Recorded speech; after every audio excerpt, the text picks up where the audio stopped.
Karena kalau yang E pelet 511 ini makanan untuk pur unggas ya. Makanan unggas kalau pelet. Berarti jawaban yang paling tepat adalah kroto ya. Next kita ke 32. Andi ingin membuka usaha warung makan olahan ya dari puyuh ya. Warung makan olahan dari puyuh. Sebaiknya Andi memilih jenis puyuh yang seperti apa yang harus Andi pilih? Yang pertama sehat dan bebas dari penyakit ya. Ini kita simpan jawabannya. Sehat dan bebas dari penyakit ya, simpan dulu. Yang kedua jantan dan betina, ini juga boleh, tidak masalah ya.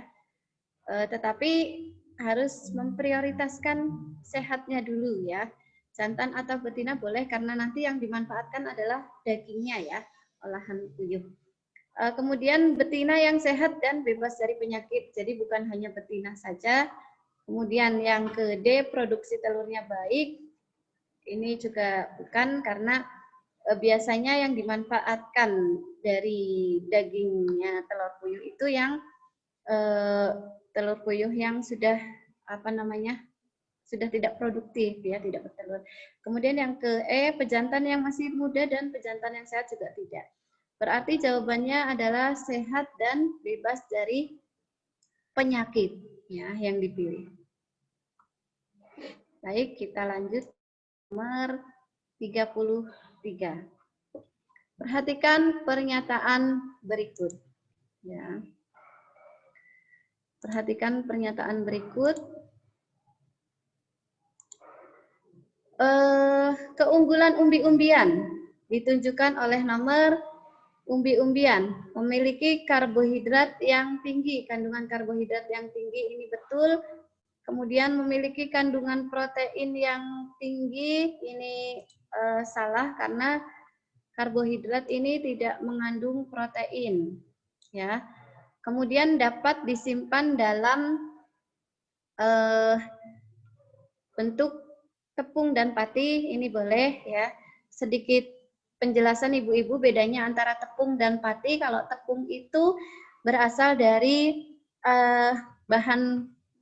bahan yang ditumbuk begitu ya, yang dihaluskan atau ditumbuk ya. Tetapi kalau pati ini bahannya dihaluskan dulu, ditumbuk dulu, kemudian disaring, diambil airnya, kemudian diendapkan. Nah, endapannya itu nanti yang bisa dimanfaatkan untuk pati ya. Jadi proses pembuatan tepung dan pati ini berbeda ya.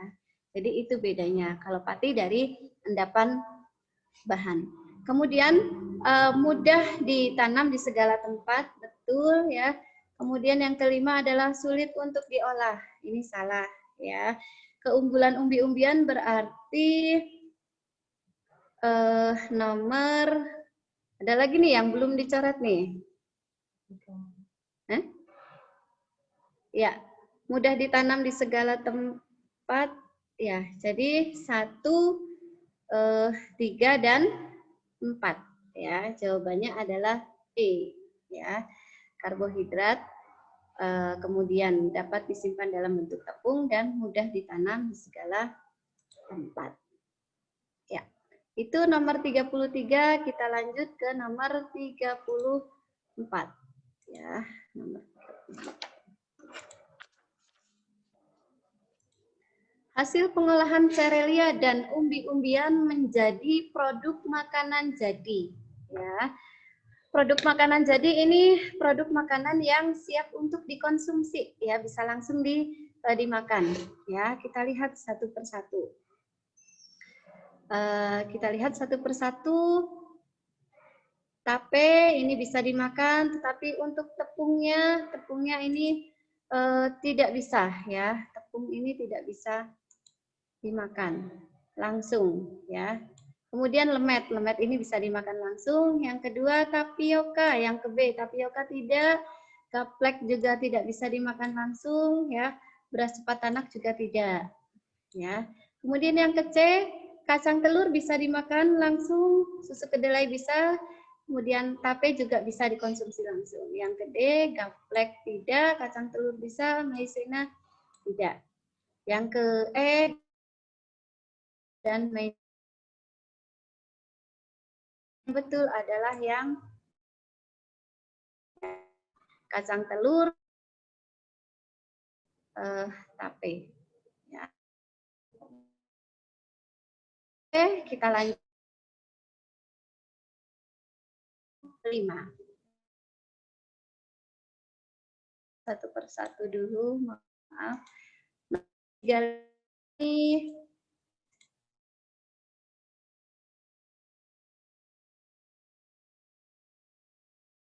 bahan makanan yang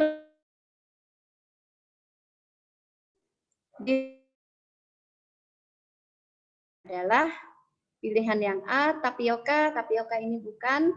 Kemudian pilihan yang B, maizena juga bukan, karena maizena ini tepung jagung ya. Kalau pati ini juga bukan, gaplek ya. Jawaban yang paling tepat untuk nomor 35 adalah gaplek. Ya.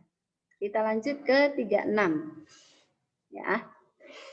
Berikut yang tidak termasuk bahan-bahan yang diperlukan untuk membuat klepon. Ya, klepon ini makanan khas daerah yang kalau bertanya kepada anak zaman sekarang ini belum tentu tahu ya Bu. Oke, jadi anak sekarang itu untuk makanan-makanan tradisional kalau tidak kita perkenalkan dari sekarang ini nggak ngerti. Bedanya klepon sama mendut, klepon siapa Bu? Gitu, nggak paham. Apalagi ditanya bahan ya, karena itu kalau prakarya itu lebih sering praktek, lebih baik ya, karena anak untuk membedakan tepung ketan dengan tepung beras aja terkadang tidak bisa begitu ya. Yang tidak termasuk bahan-bahan yang diperlukan untuk membuat klepon ya, yang pertama ada tepung maizena ya. Tepung maizena ini tidak ya, karena karakternya biasanya tepung maizena ini sebagai campuran untuk membuat cake ya, cake untuk membuat donat ya dan lain-lain. Dan biasanya penggunaannya juga tidak banyak, bukan sebagai bahan utama ya. Kemudian tepung beras ya, tepung beras ini sebagai bahan campuran ya untuk pembuatan klepon ya. Gula merah ini jelas dibutuhkan, kemudian tepung beras ketan. Tepung beras ketan ini sebagai bahan utama ya, bahan inti dari pembuatan klepon. Nah, yang ke E ini pasta pandan. Ini sebaiknya awal-awalnya zaman dulu itu menggunakan pandan asli ya, pandan dan daun suci untuk mendapatkan warna hijau. Tetapi karena sekarang tanaman itu sudah mulai jarang, apalagi di perkotaan, gitu. Jadi terkadang kita memanfaatkan yang instan saja, pasta pandan, ya. Jadi jawaban yang paling tepat untuk soal nomor 36 adalah tepung maizena, ya. Tepung maizena ini bukan bahan untuk membuat klepon. Kita lanjut ke nomor 37, ya. Perhatikan informasi berikut. Ada biskuit, donat, cake, dan mie. Ini bahan yang membuat kenyang. Ya, bahan yang membuat kenyang, karbohidrat semua ini. Dan kalau rutin kita memakan ini, insya Allah berat badan akan cepat bertambah. Ibu-ibu. Jadi produk olahan pangan tersebut bahan dasarnya adalah biskuit, donat, cake, dan mie. Ini sudah jelas ya. Jadi kalau tapioka bukan, maizena bukan, kue bukan, tepung beras bukan, jawaban yang paling tepat adalah terigu ya, terigu atau gandum. Dan sayang sekali terigu ini saat ini Indonesia masih harus mengimpor dari negara lain ya. Padahal kebutuhan terigu ini bagi kita sangat banyak ya. Oleh karena itu beberapa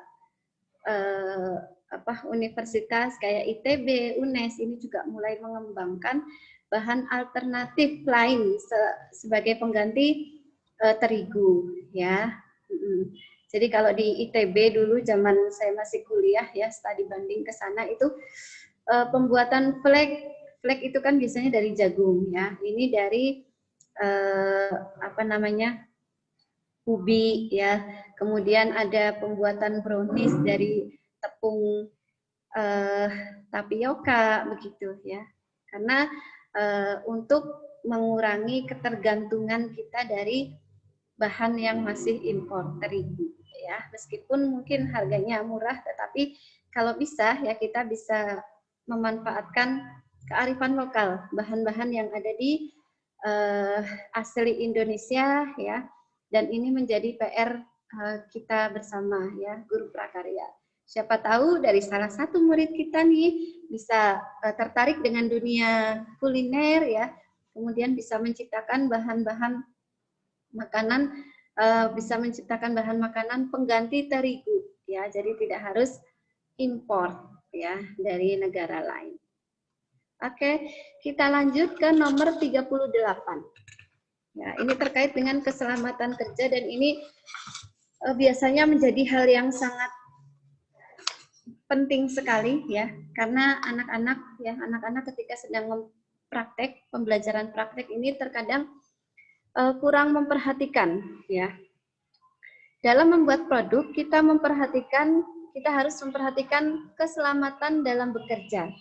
Ya, diantaranya adalah yang A, tidak berhati-hati dalam menggunakan alat kerja ya. Ini tidak diperbolehkan ya, salah. Kemudian menggunakan berbagai alat dengan benar, ini betul. Kemudian yang ke C, mengganggu pekerja lain saat bekerja, ini tidak dibetulkan. Yang E, mengabaikan alat pelindung diri, ini juga salah. Kemudian yang terakhir, bergurau ketika melakukan tugas atau pekerjaan, ini juga tidak dibenarkan. Jadi jawaban yang paling tepat adalah yang B, menggunakan berbagai alat dengan benar ya. Karena anak-anak seusia anak kita SMP ya, SD SMP ini masih banyak bercandanya daripada serius ketika sedang melakukan aktivitas apapun ya, termasuk juga ketika sedang praktek. Dan ini harus benar-benar tidak bisa lengah ya Bapak Ibu ya. Kita meleng sedikit, ditinggal sedikit ya, tentu saja akan terjadi kekacauan ya. Kecuali kalau ujian sekolah, ujian praktek. Kalau ujian praktek ini anak tentu saja akan benar-benar melakukan segala sesuatu dengan sangat baik ya, yang terbaik, karena mereka khawatir nanti bisa mengurangi nilai. Baik, yang ke-39 ya. Ini ke rekayasa lagi. Yang bukan merupakan rentang hambatan fisik dari bangunan jembatan ya. Ini ada lembah, jurang, sungai, jalan kampung dan laut. Jawaban yang paling tepat adalah jalan kampung ya. Karena laut ini sudah ada jembatan yang menghubungkan antara Pulau Madura dengan Surabaya ya.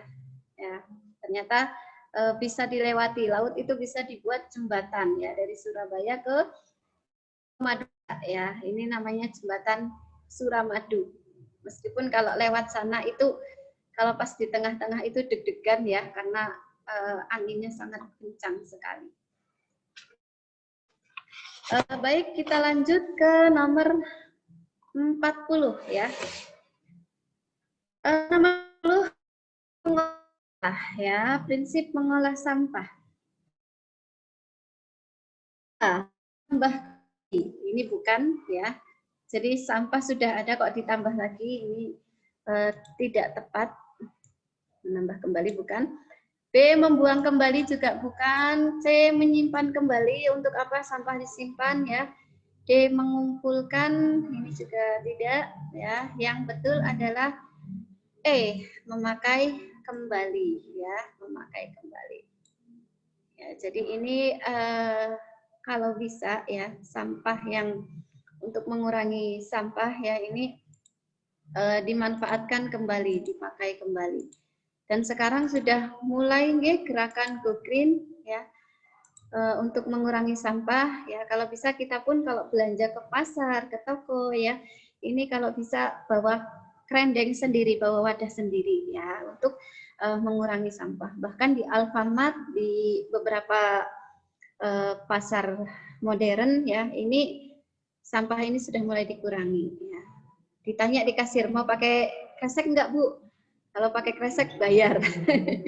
Ya, jadi terkadang saya pun kalau misalnya belanja kayak gitu, mendingan nggak usah pakai kresek. Ngapain di rumah juga banyak menumpuk ya, banyak menumpuk. Ini tidak dimanfaatkan. Jadi prinsip mengolah sampah yang benar adalah memakai kembali, ya, menggunakan kembali. Baik, kita ke nomor 41, ya. 41 bahan botol minuman ya, biasanya berbahan dasar plastik. Ini yang lazim ya, yang biasa ini plastik, kemudian kertas. Kalau kertas ini untuk ini kemasan susu UHT ya, susu UHT ini kotak susu ya, ini bisa dari kertas. Kemudian logam, kalau logam ini kaleng ya, ini minuman-minuman minuman-minuman modern sekarang banyak ya yang dari kaleng. Kemudian besi ini bukan, flanel juga, flanel ini kain ya, sejenis kain. Jadi jawaban yang betul, botol minuman biasanya berbahan dasar plastik. Ya. Nomor 41A. Nomor 42, kita lanjutkan. Kondisi air saat ini sudah sangat memprihatinkan. Ya. Hal ini terutama disebabkan oleh, jawaban yang tepat adalah semakin bertambahnya jumlah penduduk ya. Karena kalau penduduk semakin banyak ya, populasi manusia semakin banyak, maka bangunan juga semakin banyak, kebutuhan untuk tempat tinggal semakin banyak ya. Kalau kita melihat Cilacap itu belum sepadat Jakarta ya. Meskipun saat ini sudah mulai padat sekali dan banyak berkembang perumahan-perumahan ke arah daerah Jeruk Legi ya. Karena di Cilacap itu sudah padat sekali. Apalagi nanti kalau kilangnya sudah jadi, ini bertambah padat sekali ya. Penduduk semakin banyak, maka kebutuhan perumahan juga semakin banyak, rumah semakin banyak ya, semakin berdekatan rumah itu dan kondisi air juga semakin banyak terkena polusi ya. Kalau rumah berdekatan, berdempetan itu kan secara otomatis septic tanknya ya, ini juga berdekatan ya, dan bisa jadi itu mengkontaminasi atau mengotori sumur yang ada di sebelahnya begitu ya, karena pemukiman yang terlalu padat ya. Jadi semakin bertambahnya jumlah penduduk ya, ini yang akan membuat kondisi air semakin memprihatinkan. Jumlah penduduk bertambah tidak masalah kalau perilakunya bagus ya, baik ya, membuang sampah pada tempatnya, kemudian tidak mengotori selokan, selokannya dijaga kebersihannya. Ini kalaupun jumlah penduduk bertambah banyak, kalau perilakunya bagus, ini tidak masalah ya. Jadi penyebabnya adalah semakin bertambahnya jumlah penduduk. Oke, kita ke nomor 43. Ikan koi ya. Ini ikan koi termasuk ke dalam golongan ikan. Ikan koi ini ikan dari Jepang ya. Ikan dari Jepang.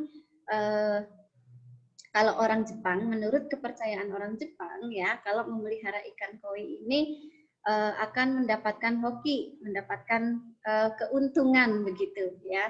Jadi mereka berlomba-lomba di dalam rumahnya pasti punya ikan koi ya. Selain karena menambah keuntungan, memancing rezeki, juga karena warnanya yang bagus begitu ya, bentuknya yang bagus, coraknya yang bagus, maka banyak disukai. Dan masuk ke Indonesia ya, sekarang sudah bisa dikembangkan di Indonesia. Ikan koi termasuk ke dalam golongan ikan Jawaban yang A, ikan lele bukan, ikan nila bukan, tawes juga bukan, mujair bukan. Jawaban yang betul adalah ikan karper. Ya, ikan karper atau ikan mas ya. Makanya ada yang bilang ikan mas koi, atau ada juga kalau yang jenis lain ikan hias, ikan mas koki ya. Terkadang agak susah membedakan.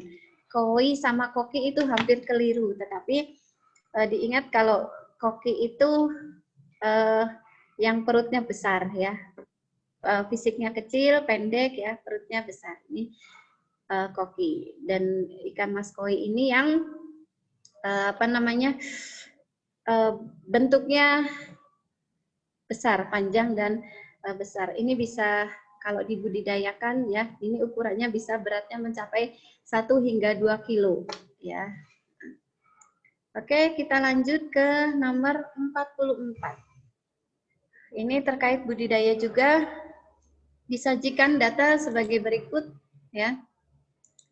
Berdasarkan data tersebut yang termasuk makanan alami ikan lele. Makanan alami ini yang ada tersedia di alam ya.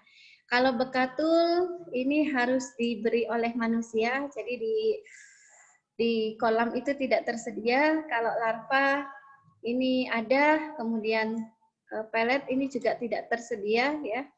Cacing ini ada, kemudian serangga air ini juga termasuk ada di habitat ikan lele. Jadi jawaban yang betul adalah 1, 2, dan maaf bukan 1, 2, 4, dan 5. Jawabannya adalah B ya, jawabannya yang B.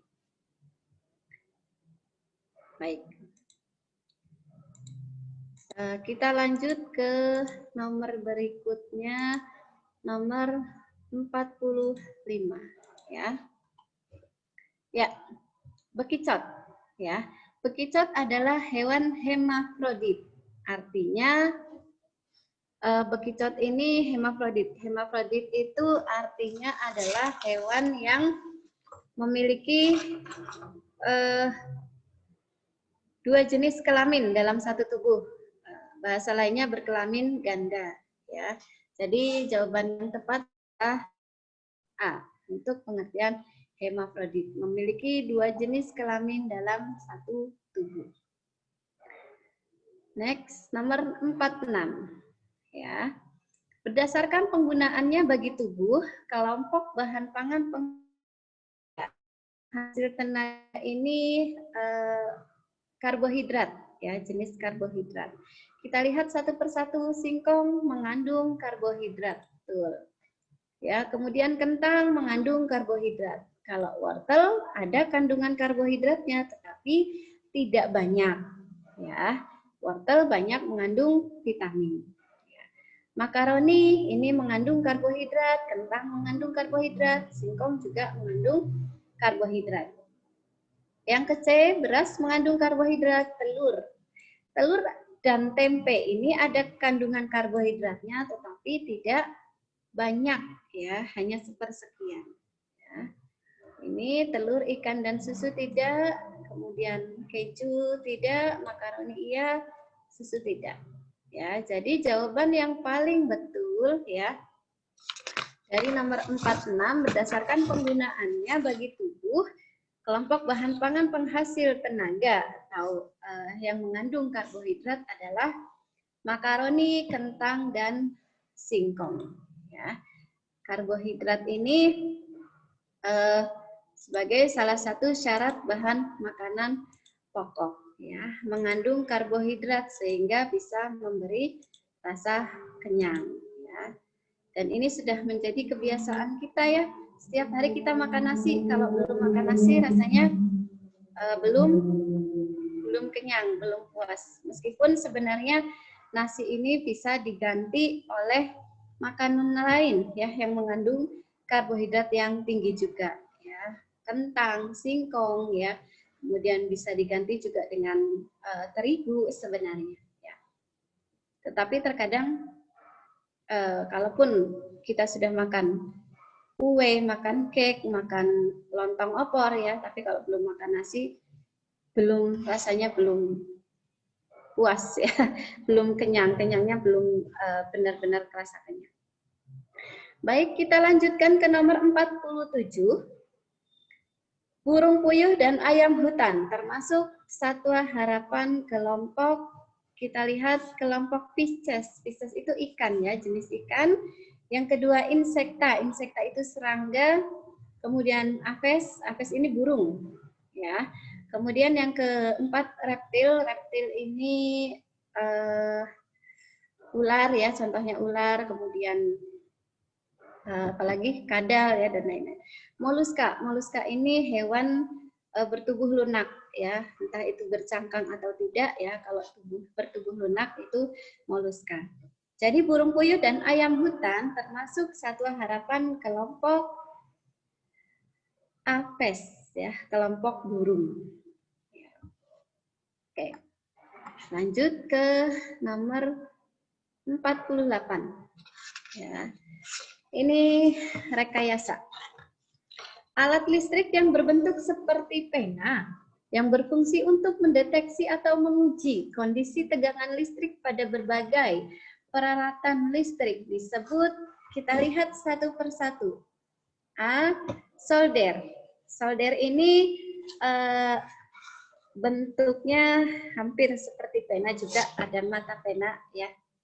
Hampir seperti itu, tetapi fungsinya alat bantu dalam merakit atau membongkar rangkaian elektronik ya. Jadi bukan solder. Kemudian ketam. Ketam ini biasanya digunakan oleh tukang kayu ya. Alat untuk melicinkan kayu. Ya, nama lainnya juga untuk serut, sebagai serutan ya. Yang ketiga obeng. Obeng ini alat yang digunakan untuk mengencangkan ya atau mengendorkan baut ya. Nah, yang tes pen ini jawaban yang paling betul. Kalau tinol yang ke E, tinol ini kawat timah yang digunakan untuk menyolder ya. Jadi jawaban yang paling tepat adalah tes pen ya, yang berfungsi untuk mendeteksi atau menguji tegangan listrik pada berbagai peralatan listrik. Tinggal 2 soal lagi, alhamdulillah. Yang ke-9, pengolahan bahan pangan berupa daging dan ikan yang dilakukan dengan teknik pengawetan dengan cara ya pengawetan. Pengawetan ini tujuannya supaya awet ya, bisa bertahan berbulan-bulan atau berminggu-minggu meskipun tanpa bahan pengawet ya. Kita lihat satu persatu. Dibakar ini tidak bisa bikin awet, digoreng juga tidak, hanya bertahan beberapa hari, direbus juga tidak ya. Kemudian direbus tidak. Curing. Curing ini metode pengawetan bahan makanan dengan penambahan garam dan gula ya. Ini contohnya adalah dendeng ya, penambahan garam dan gula. Itu kemudian dijemur. Kalau digoreng salah. Pembekuan ini betul, pengawetan salah satu pengawetan makanan juga ya. Pengeringan betul, kalau direbus salah ya. Kemudian yang berikutnya pengukusan, dikukus ini salah, tidak bertahan lama. Pengeringan, pengeringan ini betul ya, boleh ya, pengeringan boleh. Pengasapan ini juga betul ya, tetapi ada dikukus nih, dikukus ini yang salah. Yang ke E, pembekuan ini betul ya. Pengeringan ini betul ya, kemudian pengasapan ini juga betul. Jadi jawaban yang paling tepat adalah yang E ya. Jawaban yang paling tepat adalah yang E. Ya. Pengawetan makanan ini teknologi yang sebenarnya juga bermanfaat, apalagi kalau musim-musim cabai seperti ini mahal ya Bu Ibu. Tahu kayak gitu, dari dulu kita mengawetkan cabai ya. Jadi cabai itu bisa diawetkan Bapak Ibu ya, dalam bertahan dalam beberapa bulan ya, dengan cara dikeringkan. Makanya kalau pedagang yang cerdas nih biasanya kalau cabai lagi murah banget ya, itu beli dalam jumlah yang banyak, kemudian dijemur. Dijemur sampai air itu, kadar airnya sudah benar-benar tidak ada. Jadi kalau kadar air itu sudah tidak ada sama sekali, itu kan makhluk hidup yang ada di dalam bahan makanan yang menyebabkan pembusukan itu kan tidak ada. Ya, jadi sudah awet, bisa disimpan berbulan-bulan. Nanti kalau sudah harganya mahal, itu baru dikeluarkan tuh cabenya. Ya, penggunaannya dengan cara direbus, ya, direbus atau direndam dengan air. Ini pengawetan makanan. Yang terakhir nomor 50, nomor terakhir, ya. Salah satu keuntungan pengolahan pangan setengah jadi, ya, pengolahan pangan setengah jadi. Pangan setengah jadi ini bahan pangan yang tidak bisa langsung dikonsumsi, ya. Jawaban yang A, harganya terlalu mahal. Ini bukan, ya. Yang ke B, umur simpannya menjadi lebih pendek, ini juga bukan. Yang C, memiliki nilai ekonomis yang lebih tinggi, ya. Ini betul. Kemudian lama dalam pengolahannya juga tidak. Kemudian yang E, membutuhkan alat dan bahan yang sederhana juga tidak. Jadi jawaban yang paling tepat adalah yang C, memiliki nilai ekonomis yang lebih tinggi, ya. Ya. Itu tadi Bapak Ibu, ya, Ibu semua, nggih. Ibu-ibu, materi kita hari ini,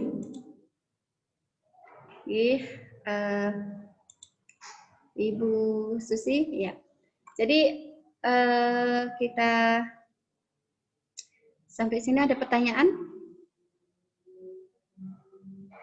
Boleh dibuka, silakan. Mic-nya dibuka, ditutup sama Bu Susi, ya. Ya, nanti kalau Bu Susi datang, kita masih ada waktu sekitar 15 menit untuk tanya jawab.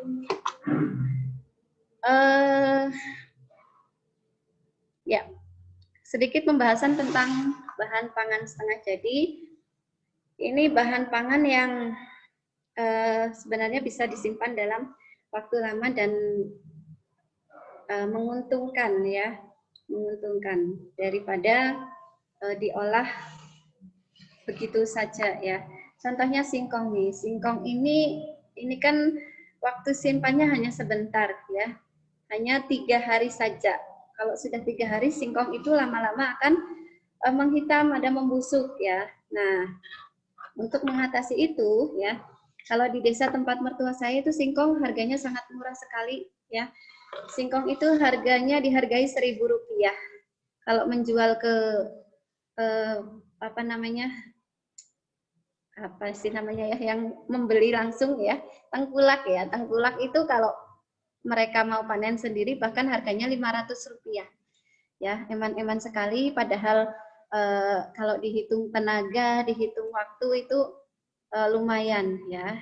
Jadi harganya sangat murah. Oleh karena itu kalau mertua saya itu di alternatif, ya, singkong karena anaknya berjauhan ada di beberapa kota, ya. Ini dibuat cimpring, ya. Jadi dibuat bahan pangan setengah jadi, ya.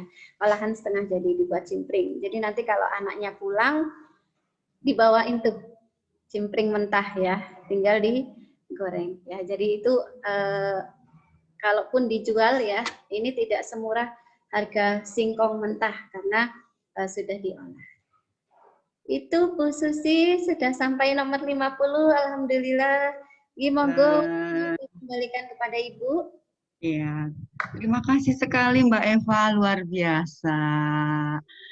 Penyajian materi dari nomor 1 sampai dengan nomor 50 sudah dengan pembahasannya secara detail. Insya Allah ini sangat bermanfaat bagi teman-teman, Bu Eva. Jazakallahu khairan. Mudah-mudahan ini menjadi amalan bagi Mbak Eva dalam rangka membantu teman-teman untuk menyiapkan bekal dalam kegiatan mengikuti seleksi P3K untuk tahun 2021 ini. Terima kasih sekali lagi Mbak Eva. Sama-sama Ya, Ibu. ternyata dari 50 nomor itu teman-teman semua kalau kita lihat, ternyata memang yang namanya kompetensi guru itu jelas harus kompetensi pedagogiknya dari nomor 1 sampai 15 tadi ya Mbak Eva ya. Ya. Kemudian yang selanjutnya adalah kompetensi profesional. Berdasarkan pengalaman saya nih ya, mengikuti uji kompetensi guru, 2 itu harus betul-betul dikuasai. Jadi ketika kita menguasai kompetensi pedagogik yang berhubungan dengan teori-teori belajar, kemudian juga menguasai kompetensi profesional. Kalau kompetensi profesional kan berhubungan sekali dengan materi yang memang harus dikuasai oleh Bapak Ibu guru dalam membelajarkan siswa. Tentu ini akan menjadi bekal yang sangat baik, 50 nomor loh ya. Pas temponya kurang lebih 100 menit ini tadi ya Mbak Eva ya. Sehingga insya Allah kita masih punya kesempatan ini Bapak Ibu, barangkali Bapak Ibu ada yang kepingin menyampaikan ataupun sharing di sini berhubungan dengan persiapan kegiatan seleksi P3K. Monggo bagi teman-teman yang ingin menyampaikan sesuatu, barangkali bertanya mumpung ada narasumbernya ini di sini. Mumpung ada pakarnya ya. Bukan Ibu. Bu Eva, iya. Jadi, kalau bisa saya jawab, kalau tidak bisa buat PR. Monggo, silakan ibu-ibu. Ada Pak Prapto juga di sini, ada Ibu Sri Lestari yang tadi aser itu ya, belum direnim. Ibu Anis, iya nggak apa-apa, Bu Sri, sehat nggih. Ya dari tadi saya nyari nih aser siapa ya gitu. Iya, ternyata Bu Sri Lestari, nggih, monggo. Ada Bu Ambar, Bu Anis, kemudian ini ada beberapa. Kalau saya lihat di tanggapannya itu baru 7 ini Ibu-Ibu yang mengisi link presensi. Monggo yang belum, monggo masih ada link presensi yang mungkin bisa Bapak Ibu isi. Sebagai gambaran Bapak Ibu bahwa kegiatan pembimbingan teknis ini hanya bantuan dari PGRI Kabupaten Cilacap agar Bapak Ibu paling tidak memiliki pengalaman. Oh iya, ternyata secara teknis mungkin untuk kegiatan seleksi P3K akan seperti ini. Mudah-mudahan tidak jauh berbeda dengan apa yang sudah kita lakukan di kesempatan kali ini. Ibu, Bapak sekalian, tentu perlu sekali banyak bekal, ya. Kuncinya itu nanti ada pada kita sendiri ya Bapak Ibu. Mungkin kita yang harus rajin-rajin membaca banyak sekali tersedia link-link yang bisa untuk diikuti oleh Bapak Ibu dalam rangka mengikuti kegiatan-kegiatan simulasi.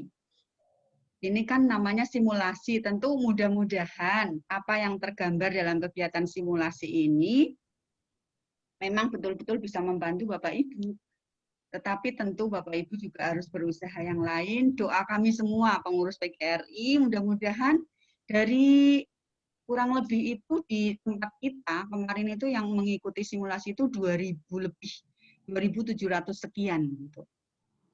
Mudah-mudahan dari semua P3K itu bisa semuanya ikut tersaring begitu ya teman-teman sekalian. Tentu kita kepinginnya itu semuanya bisa ikut masuk karena kuotanya kan banyak sekali, 1 juta. Padahal yang terdaftar saat ini itu belum mencapai 1 juta. Mudah-mudahan Kabupaten Cilacap, kabupaten terbesar, kemarin responnya bagus sekali teman-teman. Kita menduduki peringkat tertinggi di Provinsi Jawa Tengah. Mudah-mudahan di kegiatan realnya nanti kita paling banyak terjaring atau malah semuanya bisa ikut begitu ya teman-teman sekalian. Amin. Bapak Ibu, mohon bisa untuk membuka video. Kita akan berfoto bersama. Monggo, saya persilahkan untuk bisa membuka video. Silakan Bu Nur. Kameranya silakan. Mbak Novi, Mbak Anis, Bu Ratna, Bu Ambar, Bu Betty, Bu Nur, Bu Dwi, silahkan. Bapaknya mana tadi? Pak Prapto mana Pak Prapto tadi? Keluar nggih. Pak Prapto sudah live ya? Hmm. Aduh, terima kasih Bu Ratna, Bu Dwina, tampak sekali. Ini Bu Ambar apa Pak Ambar nih? Ini Pak Prapto bukan? Iya, terima kasih. Saya akan mengambil gambarnya, Ibu dan Bapak. Mbak Novi mana ini, Mbak Novi? Bu Keti tadi dari tadi sudah ada ya, Bu Keti? Iya. Bu Ketinya mana nih?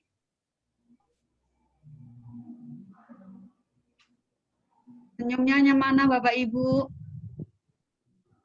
Senyum calon-calon P3K ini deh. Terima kasih. Bu Keti mana ya? Mbak Novi, halo. Belum tampak juga.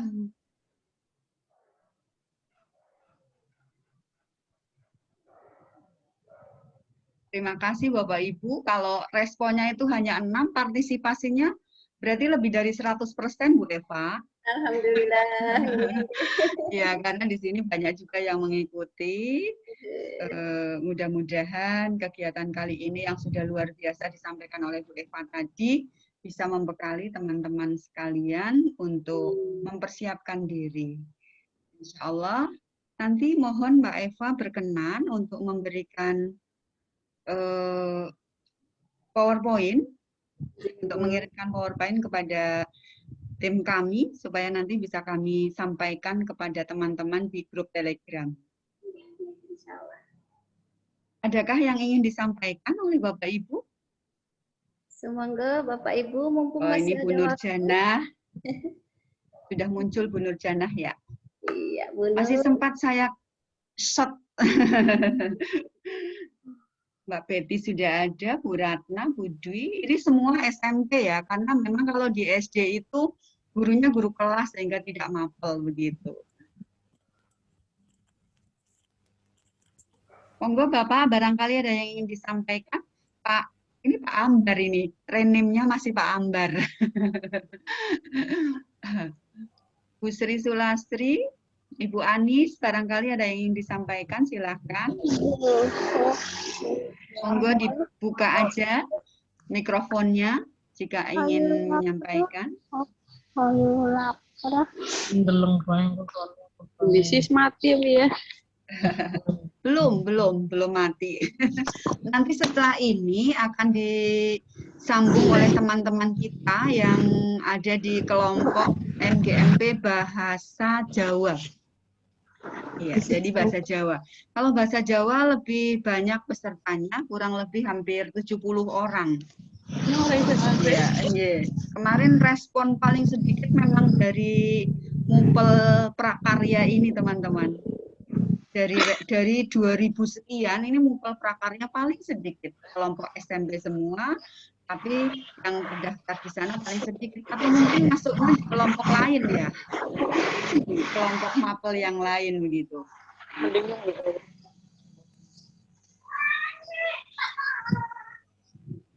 Bu Novi, Bu Anis, Bu Ardani. Mungkin saya mau nanya ya. Oh, silahkan Ibu Ardani, monggo. Assalamualaikum warahmatullahi wabarakatuh. Waalaikumsalam warahmatullahi wabarakatuh.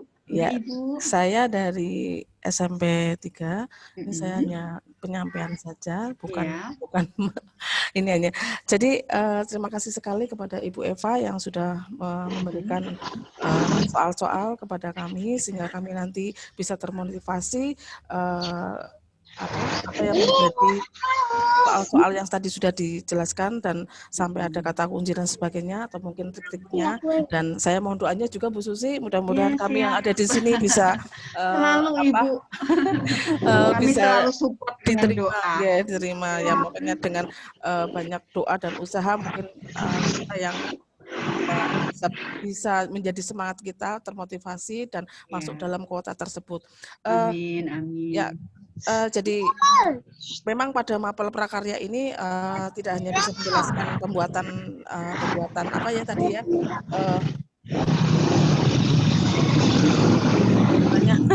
sebenarnya berisik banget ya. Ya, tadi untuk soal-soal prakarya, dan terima kasih sekali kepada Ibu Eva, dan tetapi di sini saya cuma memberikan sedikit gambaran bahwasanya tadi soal-soal tadi itu sudah bagus sekali, cuma di sini untuk pemaparannya belum ada namanya video ataupun gambar sehingga nanti bisa menjelaskan dari soal tersebut. Jadi setidaknya dalam presentasi itu bisa lebih menarik untuk kami, sama seperti siswa yang nantinya akan diberikan materi juga dengan adanya gambar kemungkinan bisa menarik kepada kami juga. Oh, apa sih yang disebut dengan pati, tepung, tapioka itu seperti apa? Gambar sapi mungkin ada yang nggak tahu mungkin. Terus ada gambar hamster mungkin ya, dan seterusnya itu gambar-gambar tersebut. Saya kira cuman itu aja untuk penambahan. Mudah-mudahan soal-soal ke depannya Bu Eva bisa membuat sampai ke pusat ya ini soal ini. Mudah-mudahan kami bisa belajar dari situ. Amin. Dan jujur Ibu Susi, maaf ini sebenarnya saya mapel saya itu sebetulnya bukan prakarya, saya masuk ke informatika TIK. Oh, TIK ya. Tapi di sini saya banyak terbantu oleh Bu Eva selaku mapel prakarya, dan saya dibantu oleh prakarya. Jadi saya dua, ada informatika dan juga mapel prakarya. Jadi saya kira itu saja Ibu Susi dan Ibu Eva. Terima kasih sekali, dan juga kepada teman-teman semuanya. Kita doakan bersama ya, mudah-mudahan bisa lulus di Amin, P3K amin nanti. ya Robbal Alamin. Terima kasih. Assalamualaikum warahmatullahi wabarakatuh. Waalaikumsalam warahmatullahi wabarakatuh. Terima kasih Ibu Ardani masukannya. Ini masukan untuk kita semua, nggih, karena kita semua memang guru. Tadi yang disampaikan oleh Bu Eva sudah luar biasa, hanya ada sedikit tambahan dari Ibu Ardani. Mudah-mudahan ke depan apabila ada kesempatan seperti ini lagi, Bu Eva akan dibantu oleh gambar-gambar dan video dalam presentasinya. Insya Allah nanti yang PPT yang akan disampaikan kepada teman-teman sekalian, insya Allah ada seperti itunya ya Bu Eva ya. Terima kasih sekali. Ini mungkin unsur tambahan dari Bu Ardani. Tapi insya Allah apa yang disampaikan Bu Eva tadi sudah menggambarkan semua kompetensi yang harus dimiliki oleh Bapak Ibu dalam menghadapi seleksi P3K. Bapak Ibu, dengan tidak mengurangi rasa hormat, karena kita 7 menit lagi harus membuka sesi untuk yang bahasa Jawa, sehingga apabila sudah tidak ada pertanyaan, marilah dari Bu Eva, masih ada lagi tambahan? Sedikit tambahan Ibu. Oh, boleh silahkan. Selamat berjuang untuk teman-teman, ya. Insya Allah apapun hasilnya itu yang terbaik. Yang harus kita lakukan adalah selalu berusaha, berikhtiar dengan ikhtiar yang terbaik begitu. Jangan lupa yang masih ada orang tua, rajin-rajinlah memberikan hadiah, ya. Karena terima kasih, ini diingatkan Bu Eva. Begitu. Terima kasih Bu Eva dan teman-teman sekalian. Semoga kita semua sehat selalu dalam lindungan Allah Subhanahu wa Ta'ala, diberi kemudahan untuk mengikuti kegiatan-kegiatan yang akan menunjang karir Bapak dan Ibu sekalian. Salam sehat, marilah kita akhiri kegiatan kita pada kesempatan hari ini dengan membaca hamdalah bersama-sama bagi yang beragama Islam, dan bagi yang berkeyakinan lain dipersilahkan untuk menyesuaikan. Alhamdulillahirabbil alamin. Terima kasih. Mohon maaf apabila saya dalam mendampingi Bapak Ibu kegiatan Zoom pembimbingan teknis kali ini banyak hal yang tidak berkenan di hati Bapak Ibu, semata-mata karena keterbatasan saya selaku pembawa acara atau moderator. Terima kasih. Selamat berakhir pekan Ibu dan Bapak sekalian. Semoga sehat selalu. Assalamualaikum warahmatullahi wabarakatuh.